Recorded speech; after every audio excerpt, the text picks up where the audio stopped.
afternoon, everyone. I thought I would show you my recent projects that I was working on. This quilt here is one that you just take 1.5 inch strips, sew the strips together, and this one doesn't have to be white. You just sew the strips together at an angle from corner to corner, and you work back from there.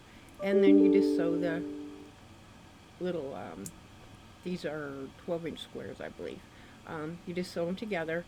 And in this particular case, I wanted, if you look, there's a diamond on that side, one in the center, and then if you look again, there's two on this side here. And it creates a virtual optical illusion. And then if you look again, here's one diamond, two diamond, three, and a fourth diamond. So it's, and some of the diamonds look like they're back behind, some look like they're in front, and it was done to make that impression, similar to some of those pictures you look at, and the longer you look at the picture, it forms little things. That was my idea behind creating this particular quilt. And it's a small quilt, and because it is for my dogs. They like the quilts, and I'm not making them a California king size quilt, but they like them, and so I try to make them just so they think it's cool for the quilt, so they quit stealing mine on my bed. And then this one I am going to put the flange binding, which I will show you shortly what flange binding is. And this really strange border, my other hubby was come in here and he goes, well, why don't you put this binding on a border on there? And I'm like, I don't know about that. And he said, well, just try it. So I did, and it was his idea, and it actually made everything go pretty much together. I haven't decided if I'm going to make it a little wider. If I make it a little wider, I'll probably put a 5-inch border on it, but I'm not sure I want to go any wider on it. It is 41 by 41 wide and 47 long, so it's not real big.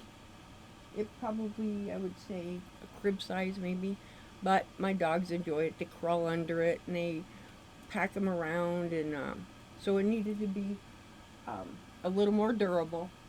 And it is actually made, most of it is flannel.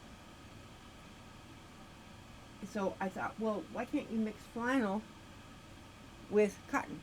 There's no reason why not. And it's for the little fur kids, so some of it is cotton, and like these bright colors, that is flannel, and of course this is cotton too. But these are all flannel. This is flannel. There's a whole bunch of flannel in there, and I just thought, hey, it sounds really good. Now, to the flange binding that I put on most all of my quilts, it's what you do is you take normal binding, you take two strips of fabric, sew them together. Flange binding is pretty much the same thing, except with your binding strips, you use two different colors. And based on the quilt and the colors, and based on if you have a dark color like this, using your flange strip itself, white would be fine. But you don't want to use white as your flange color on anything that's light colored or white, because it will not show. But what you do is you have two different strips. And what I made the flange for is I made what I'm calling a shelf cover. As over in the corner on the wall under my big TV, I have it's a black smoked glass shelf that's attached to the wall.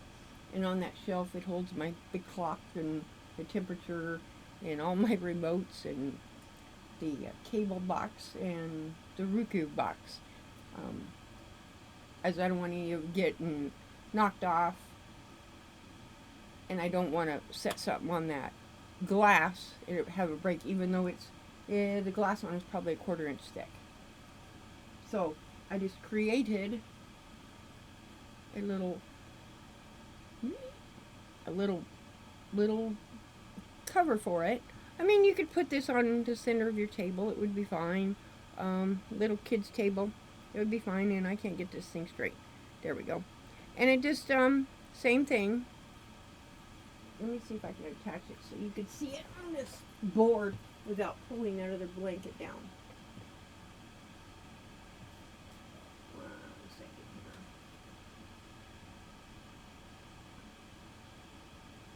Hopefully it's not too heavy to knock that thing down.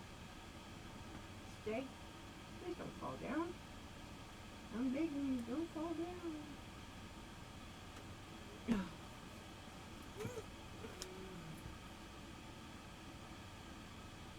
Hopefully I don't fall. Okay. Okay. There you go. That's what it looks like. And it was basically the same type of deal where I took just cut strips. All this is cotton fabric. And it was just strips I had. And I had sewed these blocks. And I was originally going to, I had them all sewed up into a blanket. I didn't like the way the blanket looked. So I took it apart. Yeah, I took it all apart. It was a big, huge California king-size quilt, and I took it all apart because I didn't like the way it looked. So then I thought, I'm going to make this dust cover, because I have several of those glass shelves. I have, every room that has a TV has a glass shelf on it, under it, just to hold things, and so I'm just going to stick one on each one. Then I don't have to worry about, putting the remote down too hard and hitting that glass or scratching it. No, that would be bad. But this is what it looks like. I just put sashing between them and put this little 2.5. These are all 2.5 inch strips. This sashing is 2.5 inch strips. And I just cut 2.5 inch square and put it in the center. And then I quilted it on the back. And you can see how I quilted it. And this one has fleece in the center because I wanted it soft. And then I just put a purple binding. And the purple binding is so that you could see it. Not that was my idea. But it just brought it together, and also, again, so that you could actually see the binding against the flange. Now the flange is, there's another trick I wanted to show you. Sometimes when you have something and you take it apart, you have these little pieces. And yeah, I left these on here for a reason. These little extra pieces. Well, what you can do, the easiest way, instead of trying to pick them all off, you could take this, which is just a pet, it's got like sticky tape. And it's just a pet roller. You can get it any Walmart, or I think the dollar stores have them. And if you just stick it on there, you actually have to lay it down. So let me see if I can do it with just, and it rolls and picks up all those little extra, instead of you having to, it's hard to do it with it rolled, but it will pick up all the little extra. It's hard to do it with it rolling like that. But it will pick up all it's just like tape, or taking a piece of tape. Let me put it on my arm. Let's see if I can't do it on my arm. But it just takes all the, and then you end up with it, here. It'll work on a, like your, most people, the little fibers get on, these are attached. So, it also works on, like, the ironing board. It will work great on your clothing. Just watch your hair, because I'm always getting my hair wrapped up in it. But see, it just takes out the little, so you're not having to do this. But this is from the white. And it just kind of, it's just a simple way, and then you have the strings and you could do whatever.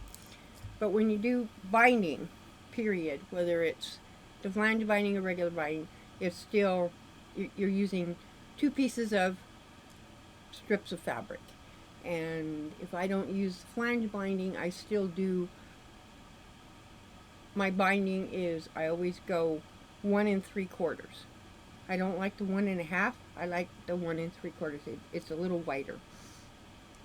So when you do the flange binding, your main color, you'll have 2 colors, which, let me open this up because I ironed it. You have 2 colors. This case I'm using white because you'll be able to see the white against this, as this is the flange itself. This is the flange strip. The other color is actually a green. It's green, even though it's a dark green. But I wanted you to be able to see the difference. You just sew them together, just like you would any other, but your flange, in this case mine is white, the flange strip will be 1 3/4 inch wide. The other strip for your second quarter, you want this strip to be only 1 1/2 inches, so that when you iron them, and you're going to iron them, not, okay, this is your seam. This is what you're going to see after you're done. See, you see it underneath the flange part, that's white. So when you iron them, you're going to flip it over like this. See how you flipped it? And you're going to put the 2 seams together like this, so you won't see. So when you iron it down, that's what you see. And let me turn it on. This white piece is the piece that will go over your quilt, and it will look like this, because you're going to sew, the flange is sewed from the back side, and when you sew it, you just have to remember, you sew your colored, you sew the colored side to the back. You sew it up like that. You see how it is? You sew the colored side down. So your flange, when you sew it on, it flips up, and then it covers. I'm trying to do this without physical sewing it. And it just covers. You can either have it just covering the stitches, or you can have the whole thing. And I will show you once it's sewed on real quick.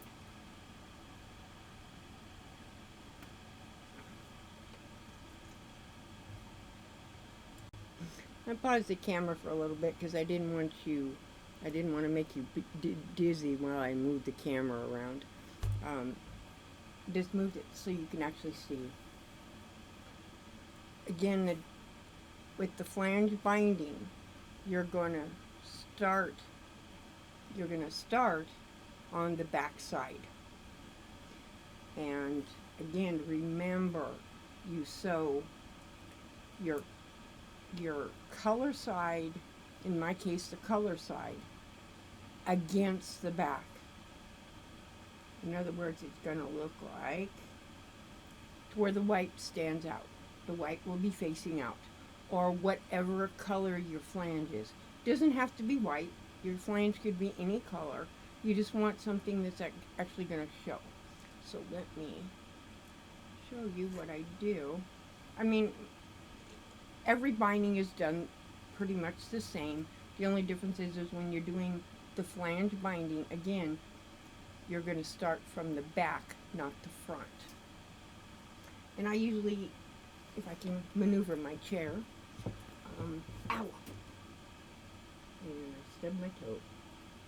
And I usually start, I don't start at the very end. I give myself a little leeway because that allows me to connect the two together. You can pin it if you want. I just rarely pin anything. I mostly use little binder clips, and if you don't know what these are just little, these are actually sewing binder clips. They're little pinchy things. You can actually use, they're black, they're actually called binding clips. Most people use them for paper. Anything probably works. Anything. I just don't like those because they're a little stiffer and they're harder to pull off if you leave them on while you're sewing. Whereas these little plastic ones, they're pretty easy to slide off. But in this, I don't, this is such a small little project that I don't need to use them. But I don't start at the corner because that's where you're going to do your corner. So I start, in the middle somewhere. Make sure your front and back are together, and that looks like, see, your white is out, your color is against the fabric. And remember, the white, in my case, this white is the flange. And then you're just going to do a 1/4 inch seam. Yes, there's a mark on it because I wanted to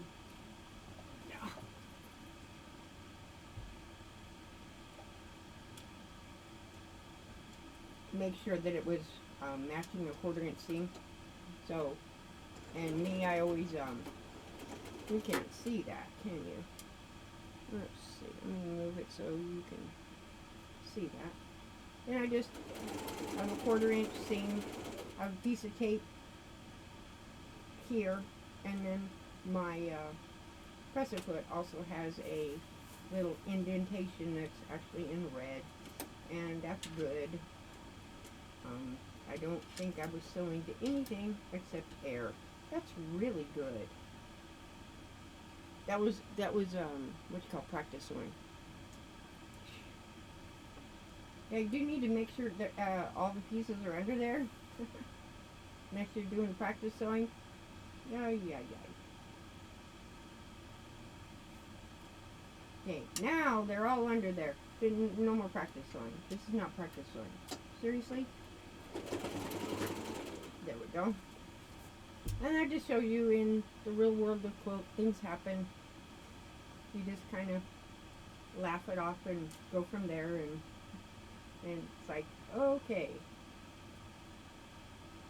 You just want to make sure that you keep all everything straight. Try to maintain that 1/4 inch. And if you come around the corner, see, I'm coming to a corner, and I think my chair's on my, no, it's not. Normally what I do with that is stick it back behind me, and then I can just feed it.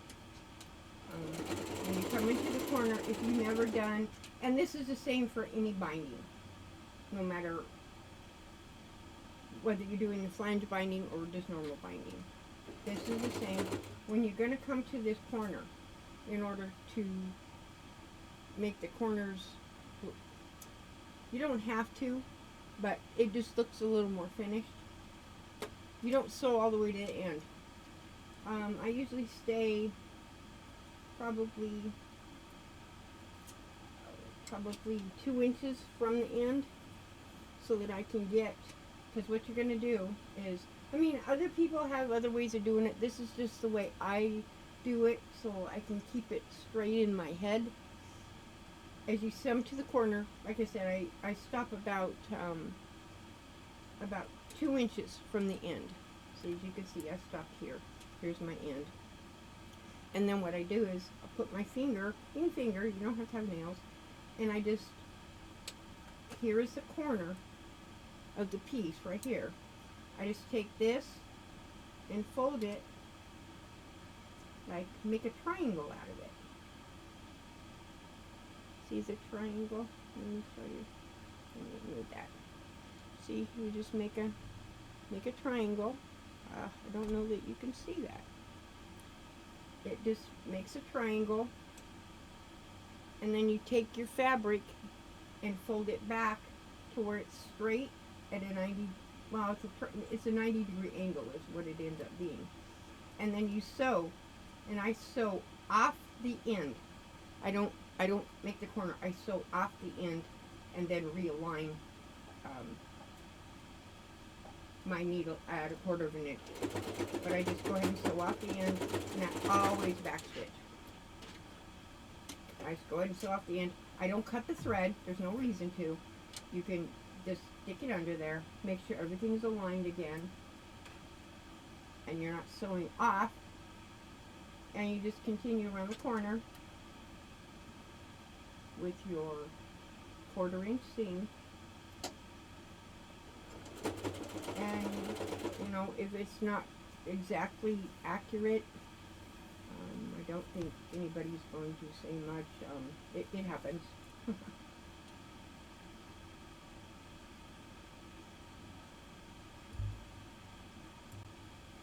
So you just continue sewing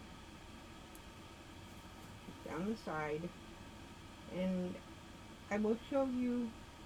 Let me sew this down real quick so I can show you what it looks like when you flip it over and why it's called a flange. Flange is also, years ago, flange was also used in furniture, the little braided tube, except you don't put nothing in this one. I'm going to go ahead and show you what it looks like, even though it's not all the way around. See, you've got it. Oh, yeah. You've got it here.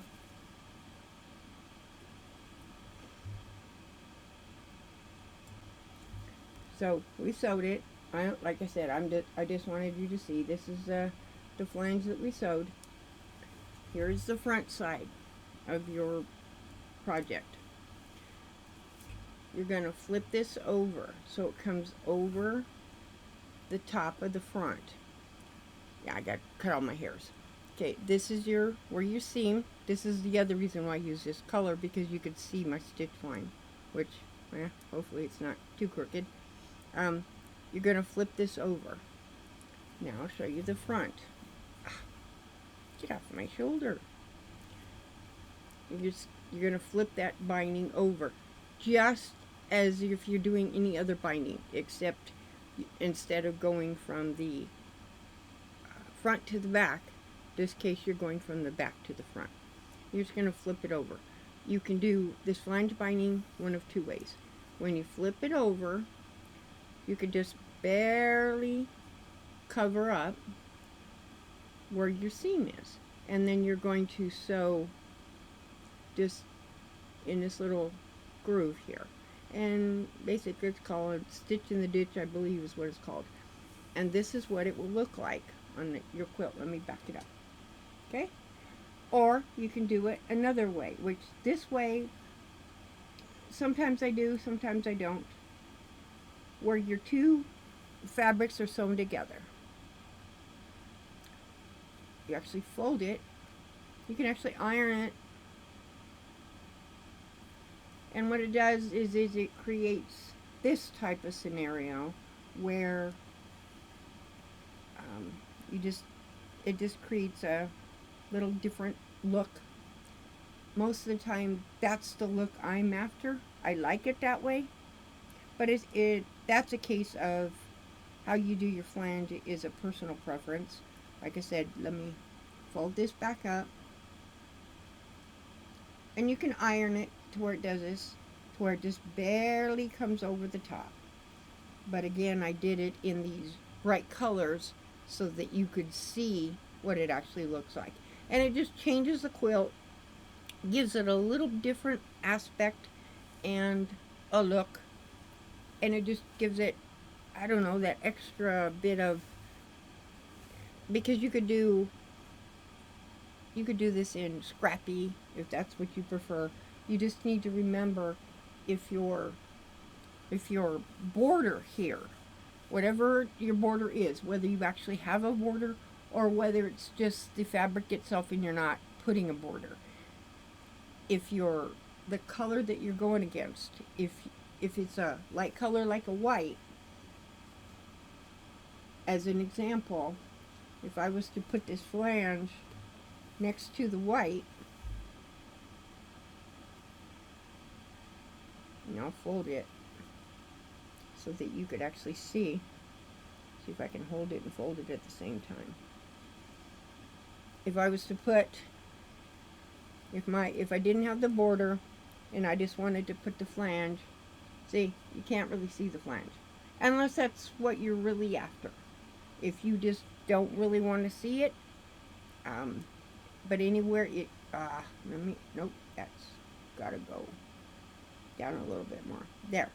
See, here it comes up against the white. The flange is there. You can see it. I'll push that. See the light so you can see it. The flange is there, but you don't see it. All you see is the color of the binding.